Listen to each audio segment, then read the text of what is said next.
Bonjour chers amis, je vous invite à voyager avec moi à la découverte des univers d'imaginaire dans le monde des contes. Aujourd'hui, on va lire une nouvelle histoire. La reine des fourmis a disparu.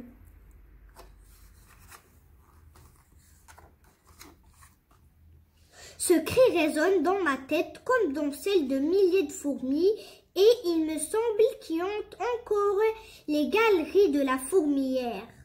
Notre reine, notre mère a disparu dans l'épaisse forêt tropicale qui nous entoure. Autant chercher une aiguille dans une meule de foin, dira-t-on.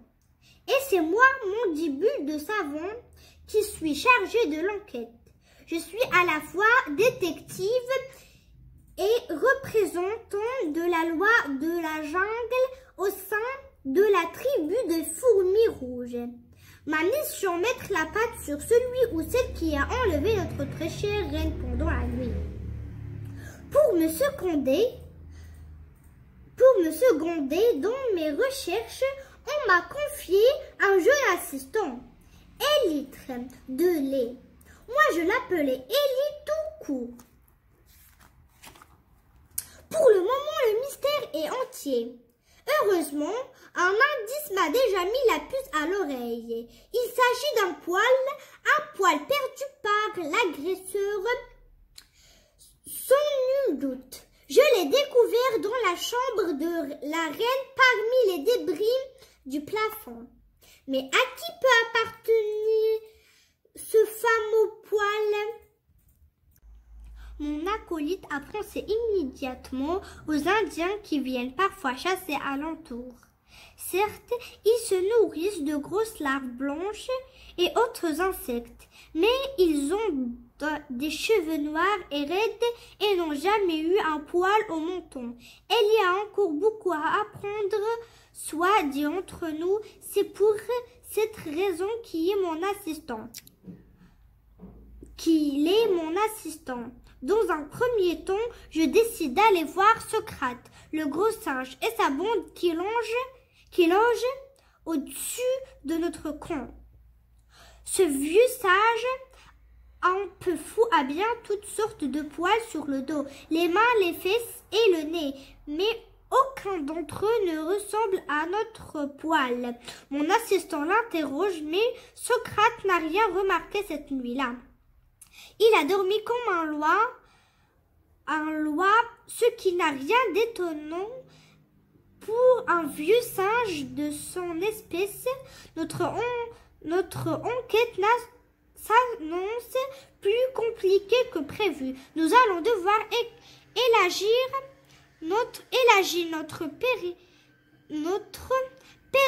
périmètre d'investigation.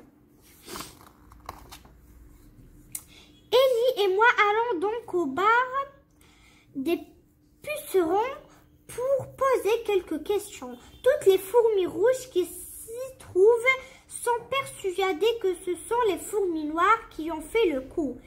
Merci les gars, mais ce serait un peu trop simple.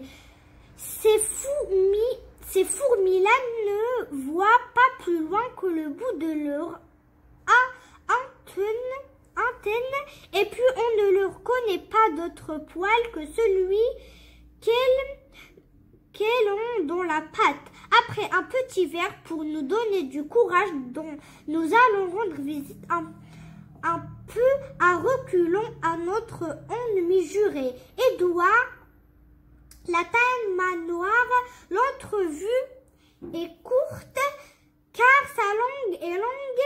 Nous avons juste le temps de nous esquiver et de conclure que ces poils n'ont vraiment rien à voir avec le nôtre.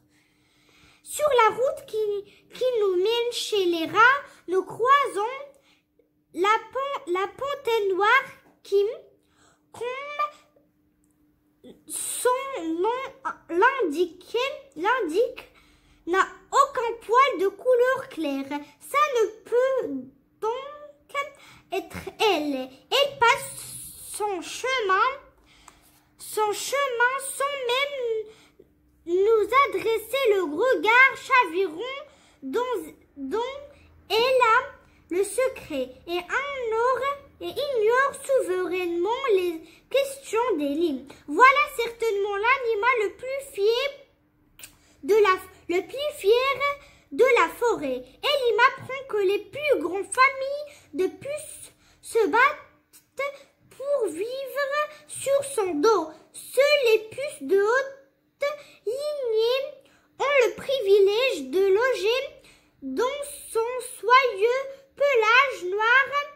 Les autres se contentent qui d'un cochon, qui d'un rat et finalement se retrouvent dans le ventre de la panthère. Nous arrivons justement à l'entrée des galeries des rats. Un boa splendide s'en échappe. Nous restons un moment émerveillés par les magnifiques dessins que forment ces écailles. Tout le monde sait que les serpents n'ont pas de poils, mais Ellie m'affirme qu'une légende indienne parle d'un serpent à plumes. Il m'énerve quand il étale sa science. Nous attendons que son long cours ait fini de défiler devant nous pour nous introduire dans le souterrain. Le terrier est vide. Le boa vient de dévorer toute la famille des rats et les poils qui gisent sur le sol sont beaucoup plus courts que le nôtre. Vient ensuite le tour d'Emily, le tapis qui vit près de la rivière, mais ses poils creux qui l'aident à flotter dans l'océan énorme à côté de notre poil. Je profite quand même pour interroger que de ces puces, elles s'y connaissent en poil, mais celle-ci n'a jamais vu un poil pareil. Mon assistant me fait remarquer qu'on n'est pas sorti de l'auberge. Il m'agace. Je pense alors aux bébés jaguars qui vivent dans les arbres, de l'autre côté de la rivière. Ils ont des petits poils clairs. Nous sautons sur une feuille qui passe au fil de l'eau et nous accostons sur l'autre rive. Les bébés jaguars sont là qui barbotent entre les racines des grands arbres. Sous l'œil vigilant de leur mère. Mais ce ne sont pas encore les bons poils, trop brillants, trop soyeux. Nous rentrons bredouilles et déçus au coin et passons la soirée au bar du puceron. Mon assistant me rappelle que nous ne pouvons pas vivre longtemps sans notre reine-mère. Déjà, le manque de naissance se fait sentir car elle pond quelques 142 857 œufs par jour. Les fourmis noires pourraient en profiter pour nous attaquer. Il a raison, le petit imbécile. Qu'est-ce qui lui prend de raisonner si bien? Après quelques gouttes d'alcool de puceron, je réalise que c'est moi l'imbécile et le gros.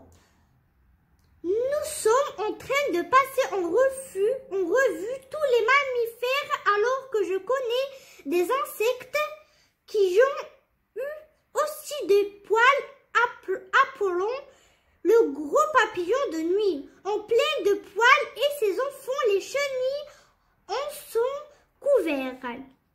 C'est tout pour aujourd'hui. Je vous laisse en espérant vous voir dans notre prochaine lecture. Bye!